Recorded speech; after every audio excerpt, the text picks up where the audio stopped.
சீமான் தரப்பு வழக்கறிஞர் தற்போது செய்தியாளர்களை சந்திக்கிறார், பார்க்கலாம்.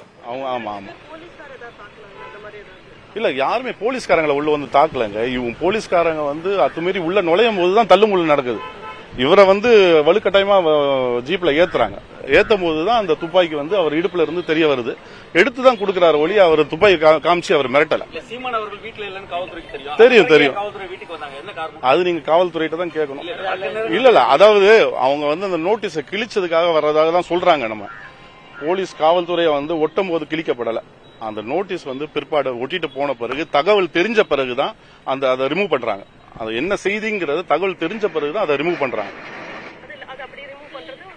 அது தெரிஞ்சுக்கிட்டோம்ல, நாங்க விஷயத்தை தெரிஞ்சுக்கிட்டோம். காவல்துறையை வந்து ஒட்டி இருக்காங்க, என்ன ரீசனுக்காக ஒட்டி இருக்காங்கன்ற தகவலை நாங்க தெரிஞ்சுக்கிட்ட பிறகுதான் அதை ரிமூவ் பண்றோம்.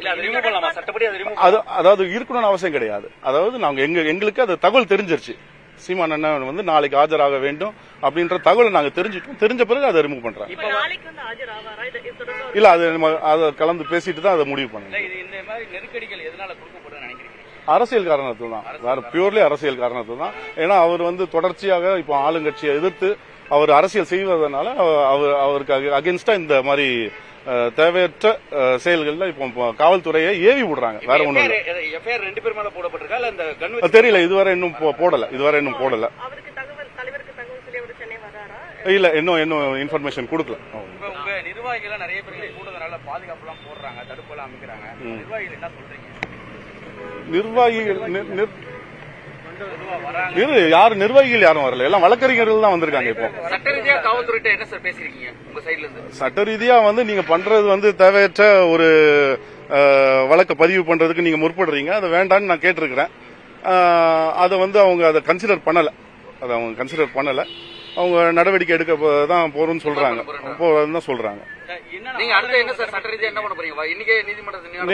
தான் போறோம். இன்கேஸ் அவங்க ரிமாண்ட் பண்ணாங்கன்னா நாங்க பெயில் அப்ளிகேஷன் மூவ் பண்ண தான் போறோம். இல்ல, ஆதாரங்கள் எதுவும் கேட்கல. எங்கிட்ட எதுவுமே கேட்கல. ஆதாரங்கள் எதுவுமே கேட்கல. எங்க கிட்ட இருக்கிற ஆதாரங்களையும் அவங்க எதுவும் கைப்பற்றவும் இல்லை. துப்பாக்கியுடைய இது தெரியல. பட் ஆனா லைசன்ஸ் கன் பறிமுதல் பண்ணிருக்காங்க. ரூபன்.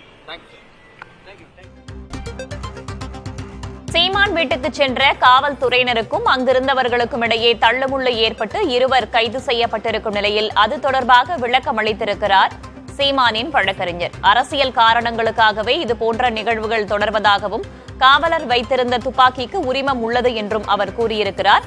இதுகுறித்து பின்னர் செய்தி வடிவில் விரிவாக பார்க்கலாம்.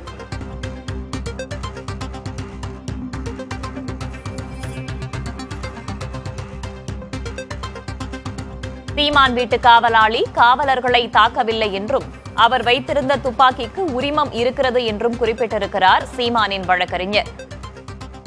நடிகை பாலியல் வன்கொடுமை வழக்கில் விசாரணைக்கு ஆஜராகுமாறு சம்மன் ஒட்டுவதற்காக சீமானின் வீட்டிற்கு சென்ற காவல்துறையினருக்கும் அங்கிருந்தவர்களுக்கும் இடையே தள்ளுமுள்ளு ஏற்பட்டிருந்தது. இது தொடர்பாக இருவர் கைதும் செய்யப்பட்டிருந்தார்கள். சீமான் தரப்பு வழக்கறிஞர் இந்த விவகாரங்கள் தொடர்பாக செய்தியாளர்களை சந்தித்து விளக்கம் அளித்திருக்கிறார். அரசியல் காரணங்களுக்காகவே இதுபோன்ற நிகழ்வுகள் நடைபெறுவதாக அவர் குறிப்பிட்டிருக்கிறார். மேல வந்து அவர் வீட்டுக்கு வந்து வெடிகுண்டு மிரட்டல் எல்லாம் வந்துட்டு இருக்கு. பெட்ரோல் குண்டு வீசுறதாக பல செய்திகள் வந்துட்டு இருக்கு. இது சம்பந்தமா அவர் ஒரு தற்காப்புக்காக வைக்கப்பட்ட துப்பாக்கி. அவர் இது இப்போ துப்பாக்கியை வந்து தேவையற்ற முறையில் பயன்படுத்தி விட்டார் என்று பொய்யா ஒரு வழக்கு பதிவு பண்ண போறாங்க. அதுக்கான நடவடிக்கை எடுத்துட்டு இருக்காங்க.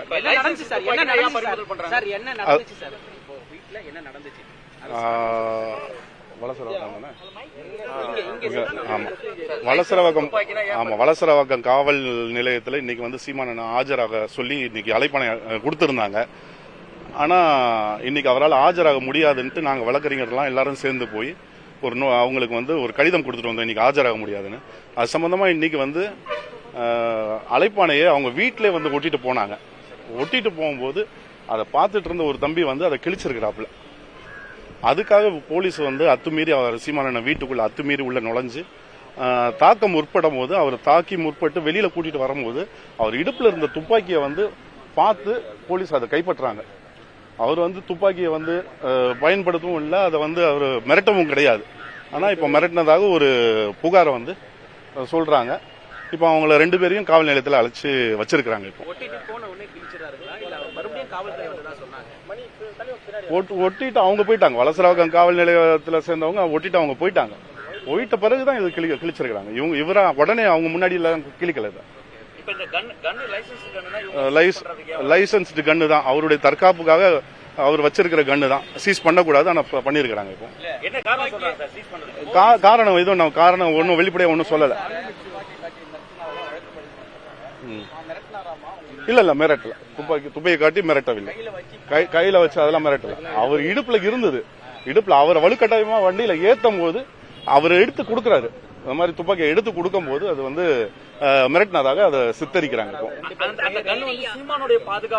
இல்ல அவருடைய இவரு சீமான் வீட்டுல பாதுகாப்பு அதிகாரியா இருக்கிறாரு. இவரு அவருடைய பாதுகாப்பு, ஏன்னா அண்ணன் வீட்டுல பாதுகாப்புக்கு இருக்கிறாரு. அவருடைய பாதுகாப்பு, இங்க வந்து பெட்ரோல் குண்டுகள் வீசுறதாக ஒரு தகவல் எல்லாம் வருது. அதுக்காக அவருடைய பாதுகாப்பு, ஏன்னா இவர் ஒரு பாதுகாப்பு ஒரு நபரா இருக்கிறதுனால அவருடைய பாதுகாப்புக்கு வச்சிருக்கிறார். சீமான் உட்பட இவரோட பாதுகாப்புக்கும் சேர்த்துதான். சீமான் அண்ணனுக்காக, அண்ணன் இங்க ஊர்ல இல்ல, சீமான் அண்ணன் வீட்டுல இந்த மாதிரி குண்டுகள் வீசப்பட போகுதுன்றதுக்காக அவர் அந்த துப்பாக்கியை வச்சு